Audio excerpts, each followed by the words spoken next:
Anime एक ऐसी दुनिया है जहां हर स्टोरी सिर्फ एंटरटेनमेंट नहीं होती बल्कि इमोशंस का रोलर कोस्टर होती है। कभी एक्शन इतना इंटेंस होता है कि एड्रेनलिन रश फील होता है और कभी स्टोरीज इतनी डीप होती हैं कि डायरेक्टली दिल को टच करती हैं।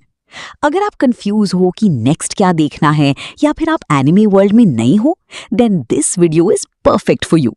आज हम एक्सप्लोर करने वाले हैं कुछ टॉप एनिमे टू वॉच जो सिर्फ पॉपुलर नहीं बल्कि जेन्युइनली वर्थ योर टाइम है। यहाँ आपको मिलेगा एक्शन, रोमांस, थ्रिलर और माइंड ब्लोइंग प्लॉट्स का परफेक्ट मिक्स। तो रेडी हो जाओ एक ऐसी जर्नी के लिए जहाँ हर एनिमे आपको एक नई फीलिंग देगा और शायद आपका पर्सपेक्टिव भी चेंज कर दे। The Aquatope on white sand का प्लॉट एक emotional coming of age story है set in Okinawa. Story follow करती है फूका मियाजावा को, जो एक फॉर्मर आइडल होती है लेकिन अपनी करियर फेलियर के बाद सब कुछ छोड़कर ओकिनावा आ जाती है। वहां उसकी मुलाकात होती है कुकुरू मिसाकिनो से, जो एक पैशनेट गर्ल है और एक small aquarium gamma gamma aquarium को बचाने की कोशिश कर रही है। ये एक्वेरियम उसकी फैमिली के लिए बहुत इंपॉर्टेंट है लेकिन फाइनेंशियल प्रॉब्लम्स की वजह से बंद होने के एज पर है। फूका वहां काम शुरू करती है और धीरे धीरे कुकुरू की क्लोज फ्रेंड बन जाती है। दोनों मिलकर एक्वेरियम को रिवाइव करने की कोशिश करते हैं, साथ ही अपने पर्सनल स्ट्रगल्स और ड्रीम्स का सामना करते हैं। कुकुरू का डीप कनेक्शन मरीन लाइफ से दिखाया गया है, जबकि फूका अपनी आइडेंटिटी और फ्यूचर को रीडिस्कवर करती है। स्टोरी का कोर थीम है ड्रीम्स, फ्रेंडशिप, लॉस और ग्रोइंग अप। इमोशनल मोमेंट्स और ब्यूटीफुल ओशन विजुअल्स के थ्रू एनिमे लाइफ के अनसर्टेनिटीज और चेंज को एक्सप्लोर करता है। ये एनिमे स्लो पेस्ड है लेकिन डीपली हार्टफेल्ट और रियलिस्टिक फील देता है। मार्स रेड एक डार्क एटमॉस्फेरिक एनिमे है जो टाइशो एरा जापान में सेट है, जहां वैम्पायर्स सीक्रेटली एग्जिस्ट करते हैं। स्टोरी फोकस करती है लेफ्टिनेंट योशिनोबु माइडा पर, जो एक स्पेशल मिलिट्री यूनिट कोड 0 का लीडर है। इस यूनिट का काम होता है वैम्पायर्स को कंट्रोल करना और उनसे रिलेटेड इंसिडेंट्स को हैंडल करना। जब एक मिस्टीरियस आर्टिफिशियल ब्लड एस्क्रा स्प्रेड होने लगता है, तब वैम्पायर केसेस सडनली इंक्रीज हो जाते हैं, जो गवर्नमेंट के लिए एक बड़ा थ्रेट बन जाता है।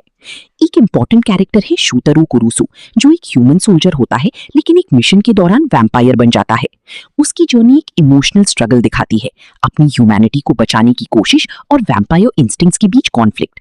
साथ ही एक पावरफुल वैम्पायर डेफरेट भी स्टोरी में इंपॉर्टेंट रोल प्ले करता है, जो पास्ट और प्रेजेंट की कनेक्शंस को रिवील करता है। एनिमे का टोन पोएटिक और थिएट्रिकल है, जिसमें वॉर, आइडेंटिटी और सैक्रिफाइस जैसे थीम्स एक्सप्लोर होते हैं। मार्स रेड एक एक्शन स्टोरी के साथ साथ ह्यूमन इमोशंस और ट्रेजेडी को डीपली पोर्ट्रे करता है।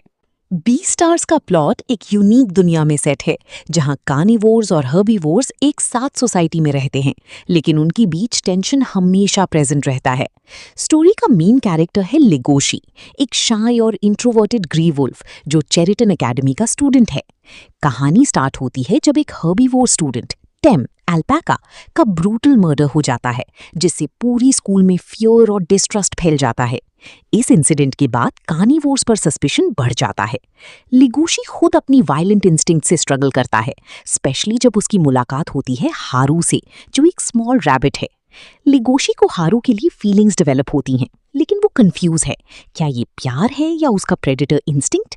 दूसरी तरफ लुई, एक प्राउड डियर और ड्रामा क्लब का स्टार, अपनी इनसिक्योरिटीज और पावर स्ट्रगल से डील कर रहा है।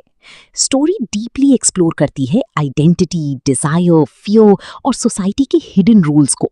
बीस्टार्स बेसिकली एक साइकोलॉजिकल ड्रामा है जो दिखाता है कि अंदर के इंस्टिंक्ट्स और इमोशंस को कंट्रोल करना कितना कॉम्प्लेक्स होता है। O Maidens in Your Savage Season का प्लॉट एडोलेसेंस, इमोशंस और सेक्सुअलिटी के अराउंड रिवॉल्व करता है, जहां एक group of high school girls अपनी फीलिंग्स को समझने की कोशिश करती हैं। स्टोरी काजुसा ओनोडेरा और उसकी लिटरेचर क्लब की फ्रेंड्स नीना, मोमोको, रीका और होंगो के पर्सपेक्टिव से दिखाई गई है। एक दिन क्लब मीटिंग में जब वो लोग सेक्स टॉपिक डिस्कस करते हैं, तब सबकी लाइफ में एक इमोशनल स्टॉर्म शुरू हो जाता है। हर कैरेक्टर अपने तरीके से लव, अट्रैक्शन और कंफ्यूजन को फेस करता है। काजुसा अपनी चाइल्डहुड फ्रेंड इजुमी के लिए फीलिंग्स डेवलप करती है, लेकिन ऑकवर्डनेस और इनसिक्योरिटी उसको कंफ्यूज कर देते हैं। नीना का पास्ट और उसका कॉम्प्लेक्स रिलेशनशिप एक टीचर के साथ स्टोरी को और इंटेंस बना देता है, जबकि रीका अपनी स्ट्रिक्ट बिलीव्स और रियलिटी के बीच स्ट्रगल करती है। ये एनिमे ब्यूटीफुली दिखाता है कि टीनेज फेज में इमोशंस कितनी रॉ और कॉम्प्लिकेटेड होते हैं। ये सिर्फ रोमांस नहीं बल्कि सेल्फ डिस्कवरी, आइडेंटिटी और ग्रोइंग अप की पेनफुल येट ब्यूटीफुल जर्नी को एक्सप्लोर करता है। कैरोलिन ट्यूसडे एक फ्यूचरिस्टिक म्यूजिक एनिमे है जो मार्स प्लैनेट पर सेट है, जहां एआई जनरेटेड म्यूजिक डोमिनेट करता है। स्टोरी 2 गर्ल्स के अराउंड घूमती है, कैरल जो एक हार्ड वर्किंग ऑर्फन है और ट्यूसडे जो एक रिच फैमिली से आती है बट अपनी लाइफ से अनहैप्पी है।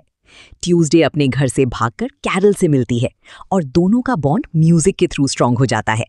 दोनों डिसाइड करती हैं कि वो अपना ओरिजिनल म्यूजिक बनाएंगी बिना एआई के हेल्प के। ये उनको यूनिक बनाता है बट स्ट्रगल भी बहुत होता है।